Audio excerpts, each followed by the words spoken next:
The key to making clothes with knit fabrics, think t-shirts, sweatpants, crewnecks, is understanding how the different weight of fabrics behave. Lightweight knits, they like to drape. They're good for hanging, for loose-fitting clothing. Alternatively, you can pull them tight and they'll morph to the wonderful shapes and curves of your body. Medium weight fabrics have a good balance between drape and structure.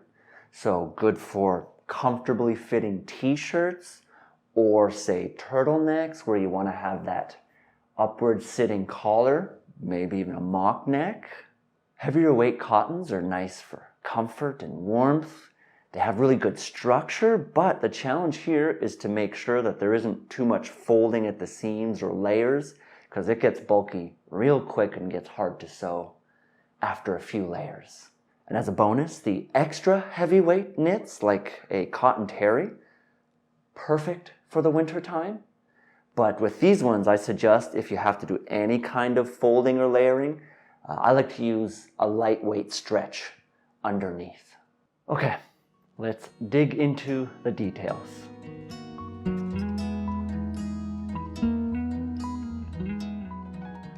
What is a knit fabric?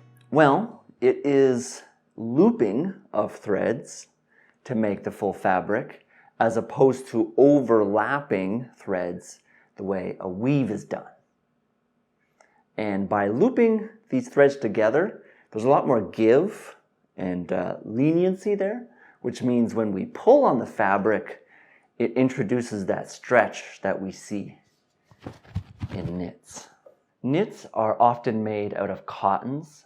Bamboo is becoming more popular. And then there's all kinds of man-made materials, such as polyester. Sometimes knits have elastic added in, just so there's even more stretch. And then there's combinations of any of all the above, and then some.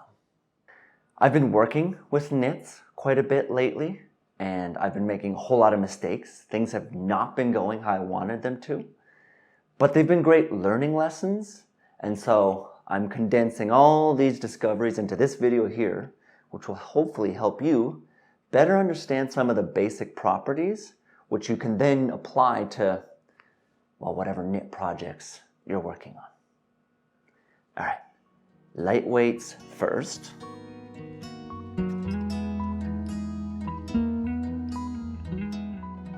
Light fabrics are very comfortable on the skin. They're light, they're loose, they hang easily, they wrap around nicely as well. And a turtleneck, of course, covers a lot of the body, so to me it only made sense. But that's where I discovered the fact that it hangs so loose. It doesn't have structure. I personally like my turtlenecks to have a bit of structure to sit nicely. Now, it isn't inherently bad that it's loose and saggy. Some people might like it. I personally just prefer structure with a turtleneck. Sewing these fabrics is also quite simple. It's easy to put through multiple layers to fold it. But of course, anywhere where there's joins and seams, these light fabrics very much show those seams. It of course stretches quite a bit as well. And so the shoulder seams sag down quite a bit. All knits stretch, but the lighter it is, the more it will stretch. So there has to be some adjustments to accommodate for that in the pattern. This stretch, of course, can be used to your advantage if you want something more form-fitting. If that's the case, I find the key is just to size down the pattern and allow the fabric to do its work. I made this button-up shirt out of a double gauze fabric, and this is actually a weave fabric, not a knit, but the weave is so loose that it behaves a bit like a light knit. And you'll see how there's just no structure in the collar itself, and the placket running down the front and the center here, it kind of hangs open. It doesn't have the nice crispness I would like in a button-up. Overall, the general rule here is lightweight knits do not have structure, but they're loose and comfortable. So at some point towards the summer, this turtleneck is going to become a breezy, airy summertime shirt. I also do bite-sized videos on TikTok and Instagram.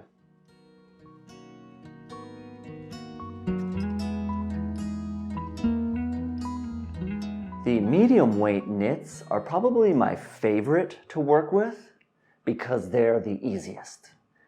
They do a little bit of everything pretty well. Like, they're good for lighter weight, draping, hanging. They are able to do a good job there, but then at the same time I can also use them for a little bit of structure. My black turtleneck, for example, is a medium weight knit. It goes through the machine quite easily. Like, it can be folded over and layered, and there isn't too much bulk at the seams. It is probably the fabric I would suggest working with first if you're newer to working with knits. Just kind of get a feel for working with the stretch that comes with the knit using a medium weight t-shirt type knit fabric.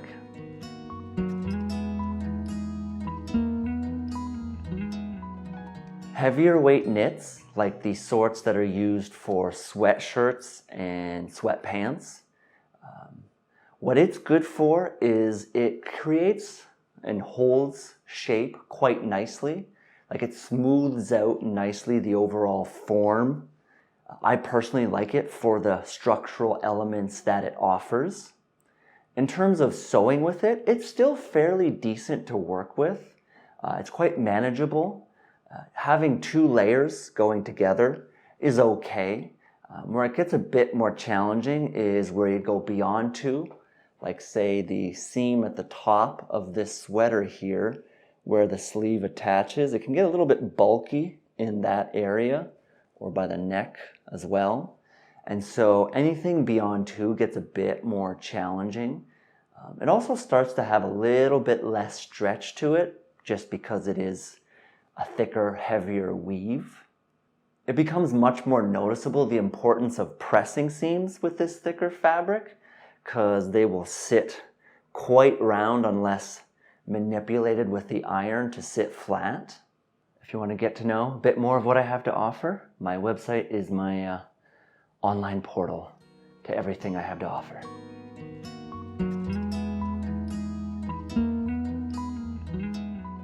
And finally, there's the extra heavy knits, like this cotton terry that I recently made a pair of sweats out of, and I had to redo multiple steps, at least once, twice, even 3 times, just to get it right. In general, I find that this fabric is fantastic for cold weather, for going out in the snow.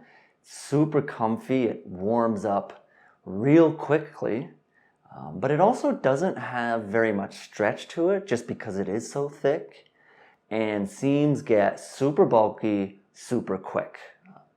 The less seams and layering that you can do, the better. With the fly on these sweats, for example, I ended up putting a thin weave cotton that has some stretch in it on the back side just to reduce that bulk so it could actually work. With the waistband, for example, I very much had to break it down into smaller steps to make the fabric manageable for my machine. Like, I had to do a serge around the top of the body of the pants first to connect all the pocket layers to the front of the pants, to close the fly from the front onto the back.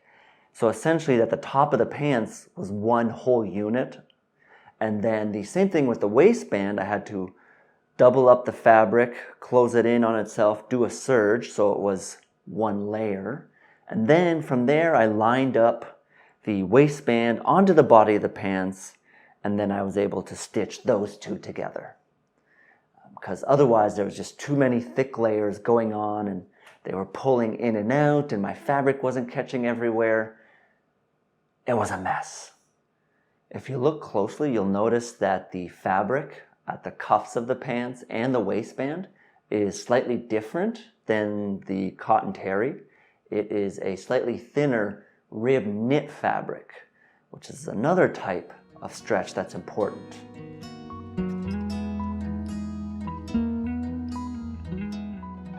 A rib knit fabric is essentially knit in a ribbed manner, and then it has elastic added in so that when it is pulled, it stretches a lot, more than a regular knit fabric.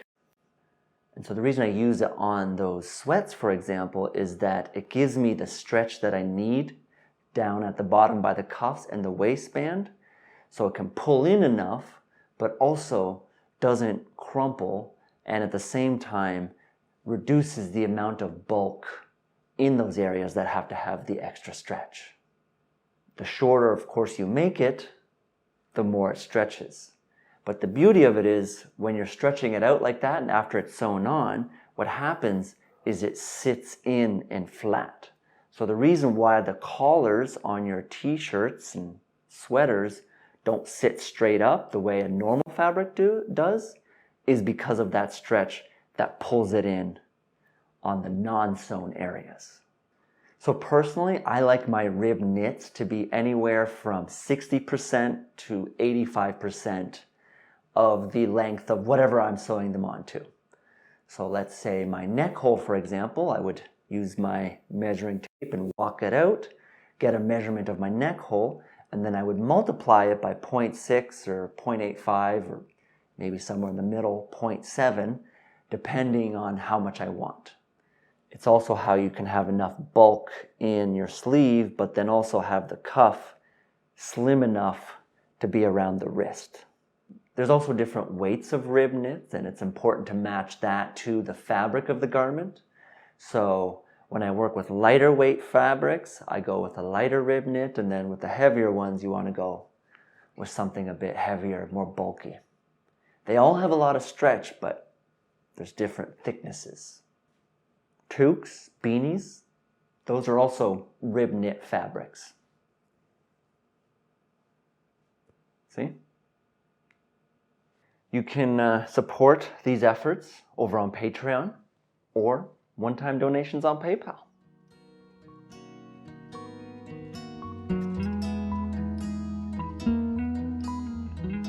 In terms of sewing knits in general, I personally got a serger for this reason.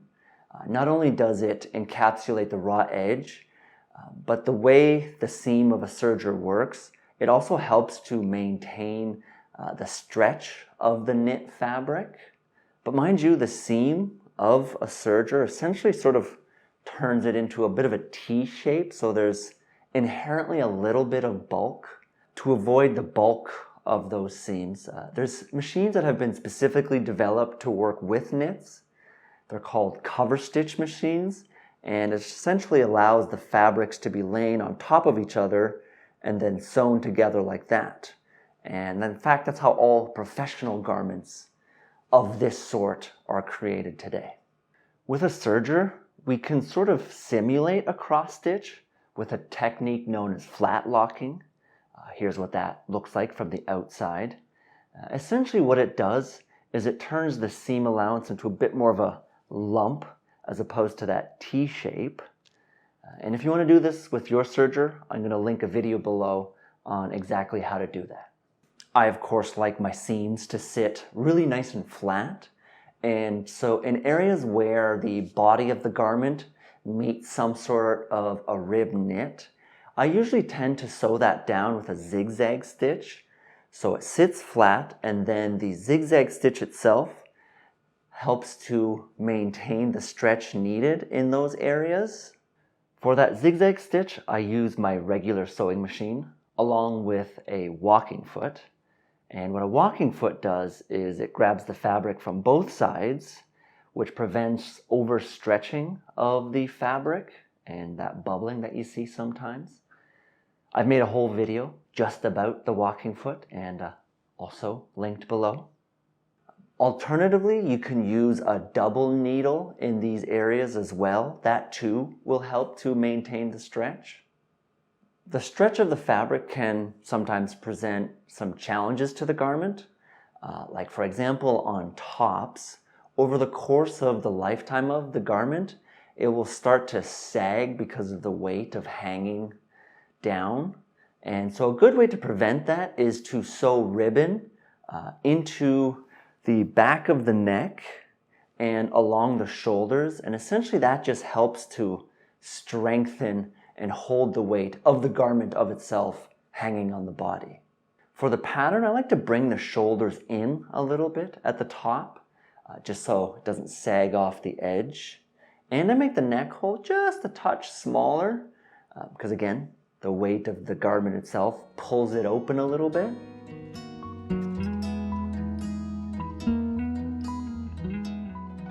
Because of the stretch of the fabric, it is inherently a bit harder to work with than a regular weave.